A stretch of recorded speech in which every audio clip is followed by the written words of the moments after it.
Welcome back. Lancescurv here. Nice of you to come back and spend some time with me. I wanted to speak about something that I believe we all obviously know, but we overlook what we should be doing in our personal lives to maximize our lives, but we sabotage ourselves, thinking that we're making progress. Well, what do I mean? What am I talking about? I'm talking about the smartphone, this little gadget here that has our minds locked in.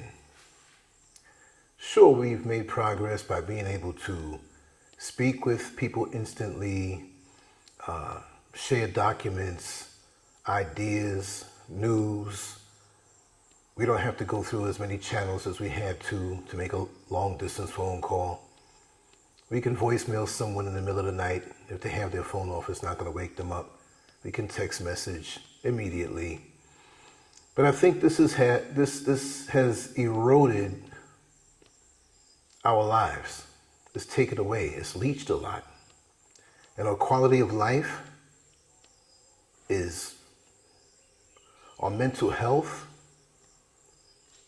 is down. Well, most people think mental health is waking up in the morning and feeling joyous and bliss and super happy. Most of the time you wake up, you have to go to the bathroom. You want to lay in the bed a little longer. That's not really the way to feel, to have to get up and grab your phone and flood your mind with information. Heck, you haven't even cleaned out your eyes yet, or cleaned out your mouth, or gone to the bathroom. I mean, we grab this thing and we sleep with the smartphone. We fall asleep on it. We're laying on it. We can't seem to shake it. And we're no longer in control of our lives. It's like this phone is in control of us and our minds and how we think. We don't have the downtime anymore. Not because we don't have the downtime anymore. It's because the smartphone has stripped it away from us. Any idle moment that we have, this may not be everybody now, I'm not accusing you if you don't do it, but we grab the phone. We must be missing something. But we miss out on so much because we don't have a chance to vibrate with life, the life around us, because the phone has taken our consciousness away from the present time and from what's around us to something else going on the other side of the planet, something else going on in somebody else's life, lots of times that we don't even know. And the life that we have, the time and the moments that we have that we should have with loved ones and ourselves, we're not absorbing it. It's like sitting down to a nice restaurant or sitting down to a table in a nice restaurant with loved ones and taking your time without the smartphone and enjoying a meal and talking with them, as opposed to going through a fast food restaurant drive-through and you have 10 minutes on a commute and you're eating this fast food as you drive. You can't even relax. Your digestive system can't relax when you're in traffic. But now we don't have to be in traffic anymore. We walk around like this. We're never really in the moment. We're never really absorbing what's around us to even have a sense of recall because we are zombied out. And I've noticed this with a lot of older folks, of course, but the youth, the smartphone is a drug. They're constantly in it. And we don't know the effects of what's going to happen with them mentally as far as their attention span. We know that's ruined, right? But to be able to accomplish a task from the beginning to the end. You hand them a book and tell them to read a book, and they don't want to read the book. They want the constant dopamine hits and stimulation that comes from that smartphone, the dings and the alerts and the do-do-do-do-do-do. And there are people who they have nothing to do all day, and we all know them. And there's nothing wrong with sharing a link, but they randomly share, or what I call link dumping. They're just grabbing stuff and throwing it at you. It may be something going on in Czechoslovakia. It may be something going on in the Congo. It may be some sex habit of a so-called celebrity. Just these things that don't show a certain line of thought. It's just anything, and they see it, they throw it at you. That's almost like driving down the road, and the car in front of you, they're throwing rocks. It's a pickup truck. They're throwing stones in the road, and you have to dodge these stones. You're trying to get somewhere, but they're distracting you. And your mind gets pulled into these things. And then we react. We get caught up in the group think. We may identify as this or that. You might be a person who's Irish. Another person might be American African. So something goes out in the media to titillate you in a negative way, aimed at your particular viewpoint, cultural, ethnic, whatever, and you get so hyped over this story, over this happening. And it's good to know what's going on in the news and in the world. But could you imagine years ago, decades ago, when you had newspapers, when you had the evening news, which may not have been a good thing anyway, because the people who run the evening news, you got to realize it's a business. And they pick and choose what you see as news. But now in the modern day, everything comes at you and it's overload. And it's so hard for you to wipe off your own table or wash your clothes or do something that you're supposed to do in your home in peace, because there's so many things going on in your head. And then you may have acquaintances or so-called friends that are throwing things at you. You know, you have your area of concern and you have your area of influence. I've said this before many times. Your area of concern, it may be something that you can't affect. You might feel sorry for something that happened to somebody in another country. You know, it may be something that you can't put your hand on. But what about your area of influence? Of what you can do, what's within your sphere to adjust, to influence, to change. And with many of us, the smartphone has turned all of that around.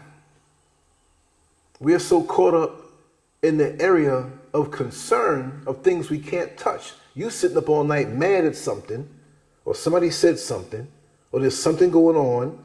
Then you get in the comment section of a particular social media platform and you're arguing with somebody who is a stranger and you're wasting time. But you haven't washed your clothes, you haven't cleaned your house, you haven't dealt with the bills that you have to pay. You're so caught up in the middle of the night. Then you want to send this thing to somebody and get them caught up. No. And I will tell you, when I first got into being online back in 2001, February of 2001, AOL and Black Planet, it didn't catch me over like that, because the way it was laid out, it was different. But I know now that social media was engineered to bring us to this particular point that we're at now as a society. It was given to us so freely. You didn't have to buy a calling card to make a long distance call. Everything came easy. And you hear me say this again. Once they married the internet with the computer, or the smartphone, it was a wrap. Because back in the day, 20 years ago, a little over 20 years ago, when you had to check your email, you would say, listen, I got to go home and check my email. You don't have to now. You can check everything here. So this has taken over our mind a little too much. We've got to pull back. We have to understand that it's pulling us away from enjoying these moments. How can you go on a Sunday drive to enjoy the neighborhood around you if you're trying to go 80 miles an hour? You can't see anything. Why not leave the car at home? Why not take a walk? And while you take the walk, leave the phone at home. React to the atmosphere around you. React to the people and the human vibration around you. I've always known this, but I was always a little stubborn. Let's say back 2011, 12, 13, I was always online, always doing shows, always quoting something, always. Why? And I look back, and that time, a whole lot of it is a big blur. What was in it for me? What did I get out of it? Did I get a better enhanced life? No. You're running around in circles. And this is why you feel that time has gone on so fast. Like you find yourself at an older age and you're like, wait a second. Way back in the day were the good old days. No, way back in the day, those are the days you didn't have a damn phone tapping you on your shoulder. It was like the movie where the little kids, are we there yet? Are we there yet? Are we there yet? You're dozing off in the bed. Ding! And then you look. And now you see something else scroll across that may interest you, but it's time to rest your mind. It's time to sleep. I will tell you, I am so grateful that my phone does not pop off like it used to. I'm so laid back. I may miss a day doing shows. I may not push with this whole thing. I may say, hey, tomorrow I'm leaving my phone home and I'm going down into town. Now the worst may be I take it with me and I cut it off because I may have to do something banking wise and transfer. That I'll take it for. But I'm cutting it off. I'm having a day to myself, with myself, by myself, away from the stimulation that is not even around me of my area of influence. Can I influence this? When these things come, can I influence this? What does it mean to me? But a lot of time we overextend ourselves thinking about so much, and the anxiety goes up, depression comes in, and we don't have any human contact, no exchange of righteous life force. As a matter of fact, it takes away our life force. Do you fill your tank with gas, on your vehicle, and then go and punch a hole in the gas tank and let it flow on out? Well, that's what you're doing. Because there's a point of no return with being on the internet and social media. Do it the way you do when you shop for groceries. Or hopefully you do. You make a list of what you need to get. If you don't make that list, you might forget certain things because you'll be distracted. Right? So for me, when I get online, well, Lance, how can you get so much done? And I have more free time than ever before, and I'm in a beautiful part of the world. I live in nature. I live in it. I step outside, I'm miles and miles and miles away up in the mountaintop from the hectic city. And I love the hectic city. When I come from a place of deep meditation, so everything I see, I can discern easy, and it's entertainment for me. You come at me, I already know pretty much what spirit this is. Either people add on to your life, or they take away from your life. Or your peace of mind and your focus. There's some people who are unfocused that can't stand to see a person who is focused, even though they may not know that person. They may gravitate towards you to snap you out of that righteous zone. We're not talking zombied out like on the phone, but you're thinking about something. You're concentrating on something. You're getting somewhere, obviously, because people can tell when you're about that business. And this is why you have to cut your phone off at certain times of the day, because you'll have people that you may even love, but boom, boom, boom. Listen, when I'm away from the home, Mrs. Scurv's phone is always connected to mine.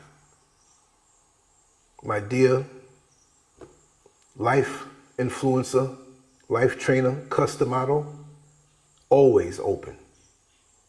Always open. And there are a small handful of people, right?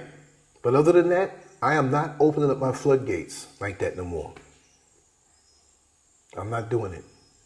And my quality of life and my focus has gone through the roof, except for the few gnats that try to get in my face from these bright lights. And it's a beautiful thing. I have a chance to understand my feelings, because lots of times when we're on social media or just clicking, scrolling, let's just call it scrolling, a lot of us are running away from things that we need to deal with on the inside, that we're just medicating, self-medicating ourselves and distracting ourselves.